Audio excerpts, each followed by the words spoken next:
Assalamualaikum warahmatullahi wabarakatuh. Halo Sobat Tipsian. Gimana nih kabarnya? Pasti pada sehat selalu kan? Walaupun kasus pandemi sudah melandai, tapi kita harus tetap jaga protokol kesehatan. Oke, sebelumnya perkenalkan, nama aku Refdian Ibnu Ismail, biasa dipanggil Refdi, dari Prodi Pendidikan IPS 2020 kelas A. Oke, di sini aku nggak sendirian, aku bersama rekan aku. Aku Azlea Mesya Aziz atau biasa dipanggil dengan Azlea dari Pendidikan IPSA tahun 2020. Oke, kalau gitu kita mau apa sih, Kak? Jadi kita di sini itu mau sharing-sharing mengenai Kapita Selekta Legislatif 2021, yaitu dengan Kak Diah Ayu Sekar selaku Ketua BLMP tahun 2021 sampai 2022. Wah, keren banget nih, Kak. Kita langsung panggil aja kali, Kak. Boleh dong. Ini dia. Tada! Tada! Ini dia Kak Sekar. Boleh dong Kak perkenalkan diri. Oke, sebelumnya perkenalkan, nama aku Diah Ayu Sekar Anggini, biasa dipanggil Sekar. Aku dari kelas PIPSA 2019 dan alhamdulillah di periode ini aku diamanahkan menjadi Ketua Umum Badan Legislatif Mahasiswa Prodi Pendidikan IPS. Wah, gimana nih Kak kabarnya hari ini?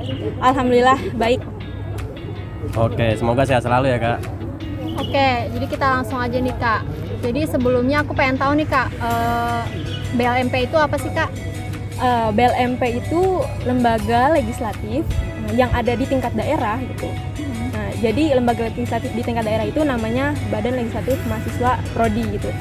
Beda halnya dengan lembaga legislatif di tingkat universitas dan tingkat fakultas gitu. Kalau di universitas itu kan namanya MTM. Nah, kalau di fakultas itu namanya BPM. Nah, di tingkat prodi ini di BLMP gitu. Tapi semuanya itu termasuk lembaga legislatif mahasiswa yang ada di kampus gitu. Oke, nah Kak Sekar ini kan selaku Ketua BLMP nih. Nah, gimana rasanya jadi Ketua BLMP nih Kak? Wah, sebenarnya pertama tuh gak nyangka ya, karena sebelumnya tuh nggak mempersiapkan.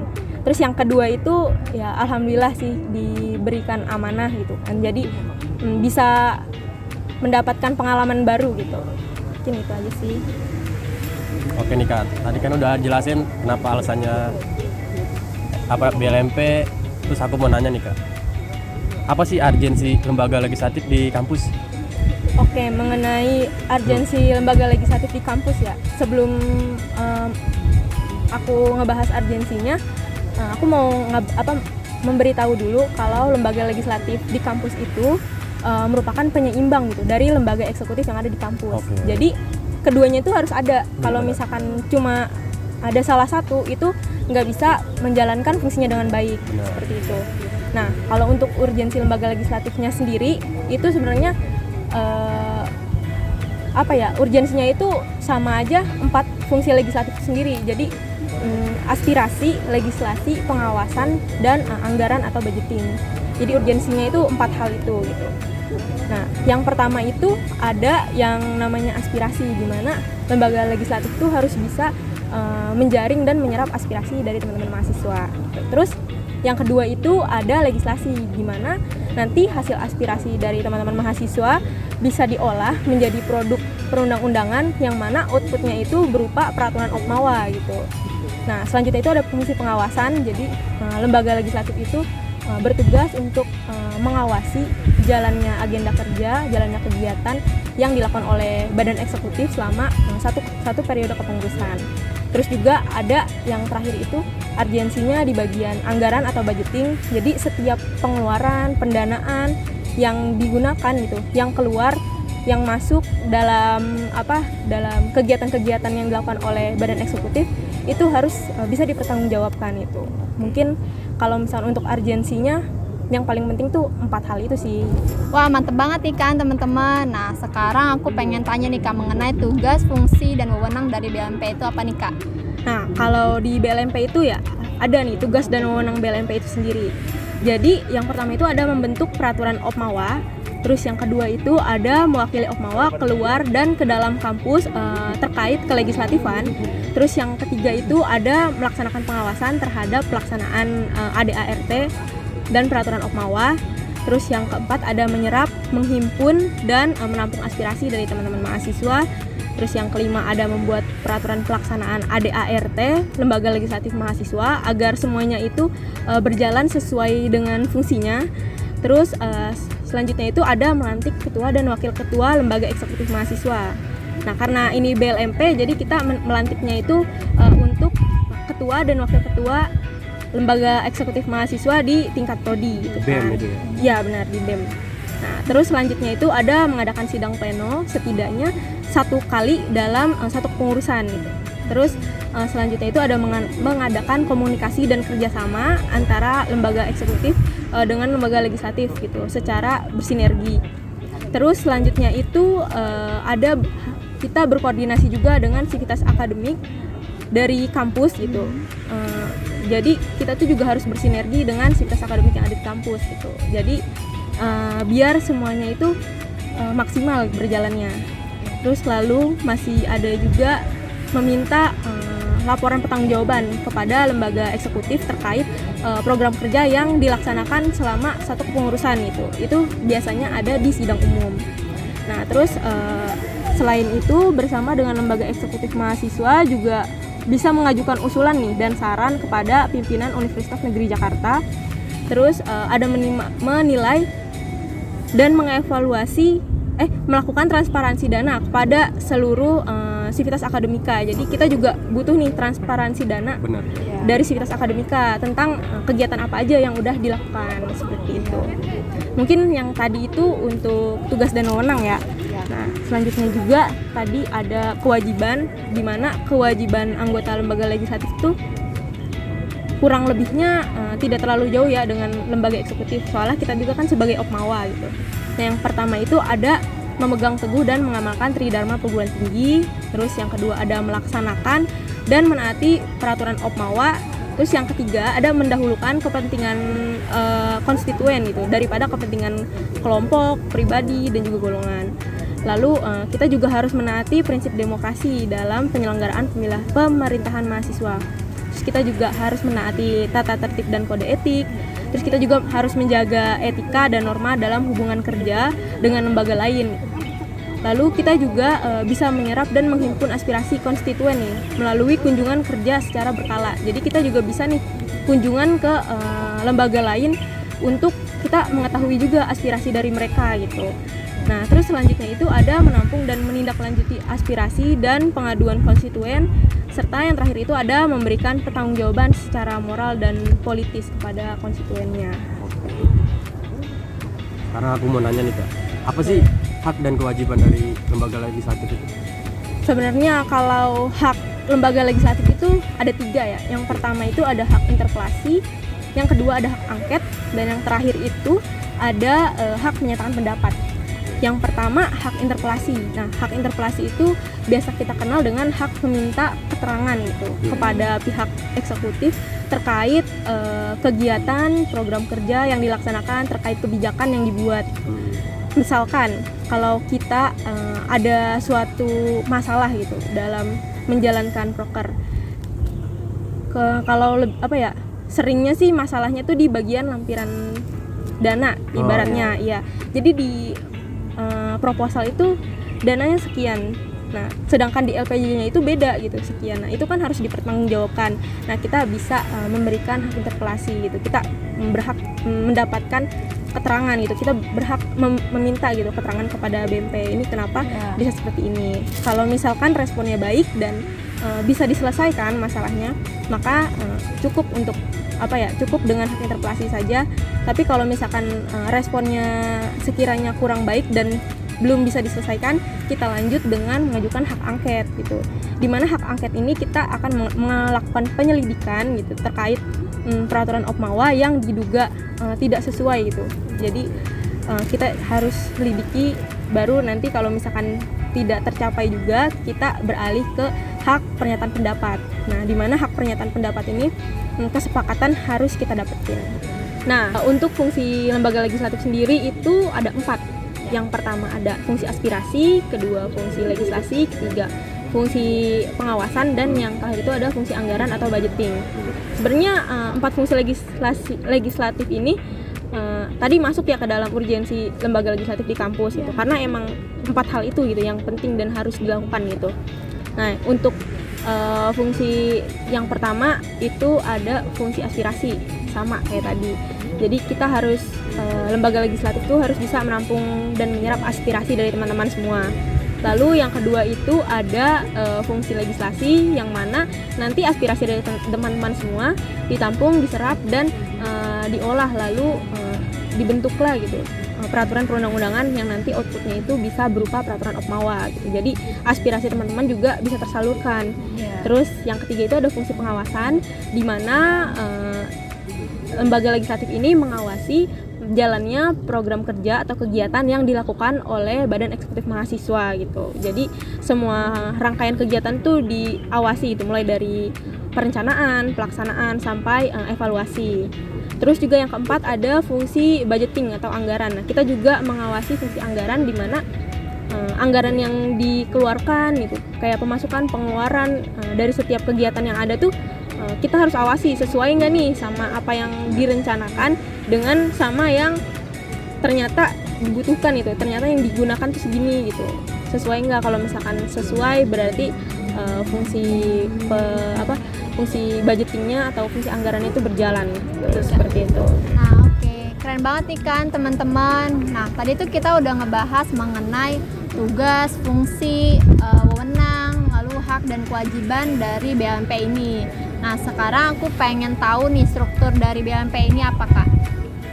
Untuk struktur legislatif di Prodi ya. Sebelumnya di BLMP periode sekarang ini kita ini, aku mau memperkenalkan sedikit lagi ya gitu. Jadi Badan Legislatif Mahasiswa Prodi Pendidikan IPS itu kan merupakan suatu lembaga legislatif mahasiswa atau sejenisnya yang berkedudukan di tingkat prodi. Nah, di periode 2021-2022 ini BLMP PIPS punya nama parlemen, yaitu namanya Parlemen Abirama, yang artinya itu berkelanjutan, berkesinambungan. Sederhana sih namanya, cuma dari nama parlemen itu kita punya harapan. Jadi diharapkan BLMP PIPS periode ini tuh bisa menjadi parlemen yang berkesinambungan dan diharapkan dapat membawa perubahan yang lebih baik di masa yang akan datang. Nah, untuk strukturnya sendiri, BLMP PIPS FIS UNJ itu terdiri dari yang pertama ada ketua umum, yang kedua ada ketua fraksi, ketiga ada BURT, keempat ada divisi humas, kelima ada badan legislasi, keenam ada badan aspirasi, dan yang terakhir itu ada komisi pengawasan dan budgeting. Nah, yang pertama ketua umum. Tentu ketua umum itu fungsinya itu ya untuk bertanggung jawab atas seluruh kegiatan atau agenda kerja yang dilakukan oleh BLMP PIPS. Nah, lalu ketua fraksi. Ketua fraksi itu dia tuh anggota BLMP, tapi dia juga menjabat di BPM juga gitu. Dan tugasnya ini kan ini lingkup prodi ya, jadi ketua fraksi itu seperti itu, anggota BLMP yang menjabat di BPM juga, yang tugasnya itu menjembatani antara badan legislatif di prodi dan fakultas. Jadi kalau misalkan di fakultas ada informasi, nah yang menyampaikan informasi ke prodi itu ketua fraksi kayak gitu. Nah, selanjutnya itu ada BURT. Nah, di BURT ini kan terdiri dari sekretaris dan bendahara. Nah, sekretaris itu mengelola berkas serta alat-alat pendukung untuk kesekretariatan dan menyediakan berkas-berkas pendukung kinerja BLMP PIPS. Jadi kalau misalkan teman-teman BLMP mau menjalankan tugasnya, kayak mau melakukan pengawasan nih ke proker-proker dari BEM, nah dia harus meminta BAP, berita acara pengawasan, dan juga meminta surat tugas gitu, baru dia bisa ngawas gitu di proker BEM. Nah, nanti itu juga BAP dan surat tugas yang menyiapkan sekretaris. Lalu ada bendahara. Nah, bendahara ini ya seperti bendahara pada umumnya ya, mengelola keuangan gitu, mengatur pengeluaran, pemasukan gitu, dan mengawasi arus kas dan keuangan BEM juga.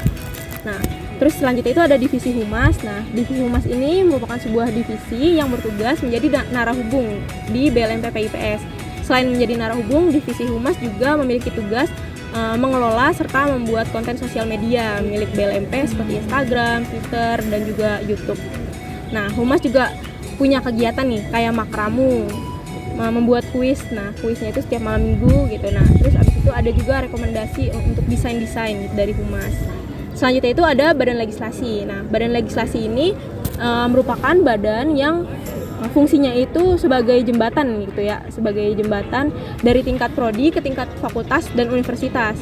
Nah, Selain itu, Badan Legislasi juga melakukan sosialisasi peraturan Opmawa kepada pihak legislatif dan juga kepada pihak eksekutif agar melaksanakan peraturan yang ada gitu. Nah, adapun agenda dari Badan Legislasi yaitu yang pertama ada sosialisasi POUNJ. Nah, itu tujuannya itu untuk memberikan pemahaman tentang POUNJ dan mensosialisasikan POUNJ dalam bentuk forum gitu, forum terbuka. Jadi teman-teman semua bisa tahu gitu kan. Nah, yang kedua itu ada pembuatan DIM atau daftar inventaris masalah. Nah, ini tuh kemarin ada di bagian rapat kerja bersama kalau nggak salah, ya di rapat kerja bersama. Jadi itu tuh untuk membuat DIM itu daftar inventaris masalahnya itu untuk GBHO dan GBPK yang diberikan oleh badan eksekutif gitu. Jadi nanti diperiksa sama badan legislasi dan dibuat daftar inventaris masalahnya. Lalu yang ketiga ada seminar legislatif. Nah, seminar legislatif ini tujuannya itu untuk melakukan pencerdasan lebih lanjut terhadap seluruh anggota Opmawa PIPS bersama lembaga legislatif. Nah, ini seminar juga akan diadakan dalam waktu dekat ini gitu. Selanjutnya itu ada membuat sharing mengenai kelegislatifan dan melakukan pencerdasan lebih lanjut kepada tiap-tiap anggota serta membahas isu mengenai legislatif. Nah, itu juga sebagai tujuan dari diadakannya seminar legislatif gitu. Terus selanjutnya ada badan aspirasi. Nah, badan aspirasi merupakan badan yang bertugas untuk menampung, mengelola, dan memperjuangkan aspirasi dari mahasiswa PIPS, baik terhadap badan eksekutif maupun birokrat itu. Nah, di sini angketnya juga ada beberapa jenis itu. Ada 3. Yang pertama angket kinerja, kedua angket penilaian proker, dan yang terakhir ada angket aspirasi. Nah, untuk yang pertama angket kinerja itu biasanya angket yang digunakan untuk mengukur dan menilai kinerja lembaga eksekutif yang dilakukan pada 3 fase, yaitu awal periode, pertengahan periode, sama akhir. Nah, kalau awal periode itu biasanya sebelum program kerja BEM ini berjalan itu. Nah, pertengahan periode itu disebar sebelum sidang pleno. Nah, kalau di akhir periode itu biasanya disebar sebelum sidang umum, seperti itu, biar nanti pas sidang umum itu bisa dibacakan. Nah, terus yang kedua ini ada angket penilaian program kerja, di mana angket ini digunakan untuk mengukur dan menilai keberhasilan serta kepuasan peserta atau responden terhadap program kerja yang dilakukan oleh badan eksekutif mahasiswa gitu. Nah, di sini pasti teman-teman tahu ya, kalau misalkan setiap selesai program kerja besar pasti itu ada yang menyebar angket. Nah, ini namanya angket penilaian program kerja. Terus yang ketiga itu ada angket aspirasi, di mana angket aspirasi mahasiswa yang digunakan untuk mengawal atau mencari informasi lengkap terkait permasalahan-permasalahan yang terjadi di lingkungan prodi kita gitu, PIPS. Nah, terus selanjutnya yang terakhir itu ada komisi pengawasan dan budgeting. Nah, komisi pengawasan dan budgeting ini merupakan sebenarnya dia tuh badan yang mengawasi jalannya proker BEM dari awal ya, dari perencanaan, dari pelaksanaan sampai evaluasi, sama memantau juga anggaran yang tadi sudah dijelaskan, memantau anggaran yang dikeluarkan gitu kan, seperti pemasukan pengeluaran yang setiap kegiatan-kegiatan yang BEM lakukan gitu. Nah, di komisi pengawasan itu terdiri dari 4 ya. Yang pertama komisi 1, dia mengawasi Departemen PSDM dan Biro Kestari. Yang kedua itu mengawasi Departemen Pendikma dan Biro Kewirus. Komisi 3 itu Departemen Luar Negeri dan Departemen Kominfo. Komisi 4 mengawasi Departemen Pensora dan Departemen Adsoma. Dan sebenarnya pengawasan ini juga dilakukan dengan berpedoman pada mekanisme pengawasan serta SOP pengawasan, seperti itu. Oke, tadi kan udah jelasin tentang struktur nih dari lembaga legislatif. Karena aku mau nanya sih Kak, dengan anggota-anggota dari BLMP itu sendiri. Kalau untuk anggotanya ya, anggota BLMP itu sebenarnya ada batas minimal sama batas maksimal. Nah, kalau di PO Susduk atau susunan kedudukan itu tuh minimal anggota lembaga legislatif itu berjumlah 4 dan maksimal itu berjumlah 25. Dan untuk periode sekarang jumlah dari anggota BLMP itu ada 24 gitu. Dan pembagiannya pun dibagi rata sesuai dengan struktur kepengurusan yang tadi sudah dijelaskan. Oke, nah aku pengen nanya yang terakhir nih Kak. Apa sih Kak hubungan dari hak interpelasi dengan konstitusi? Oke, terkait hak interpelasi dengan konstitusi ya. Ya. Hak interpelasi itu kan merupakan salah satu dari 3 hak yang dimiliki oleh badan legislatif gitu ya, oleh lembaga legislatif. Nah, seperti yang sudah dijelaskan tadi, hak interpelasi itu kan hak lembaga legislatif untuk meminta keterangan kepada lembaga eksekutif gitu mengenai kebijakan yang dibuat oleh lembaga eksekutif gitu kan, terkait program kerja atau kegiatan yang akan dilakukan gitu. Kalau misalkan ada suatu permasalahan, nah kita bisa mengajukan hak interpelasi guna menyelesaikan permasalahan tersebut. Nah, hubungannya dengan konstitusi sebenarnya dalam kayak apa, ibaratnya kita hidup bernegara itu pasti ada konstitusinya kan. Kalau bernegara itu konstitusinya itu UUD 1945. Nah, kalau misalkan di lingkungan kampus kita Opmawa, kita juga punya konstitusi nih, disebut namanya itu ADART Opmawa atau Anggaran Dasar Anggaran Rumah Tangga Opmawa gitu. Dan ADART dari Opmawa itu merupakan hukum yang mendasari dari adanya hak interpelasi. Jadi hak interpelasi itu tercantum di dalam konstitusi itu, di dalam ADART Opmawa, seperti itu kurang lebihnya. Wah, keren banget nih pembahasan dari Kak Sekar yang udah panjang lebar jelasin tentang lembaga legislatif dan BLMP itu sendiri.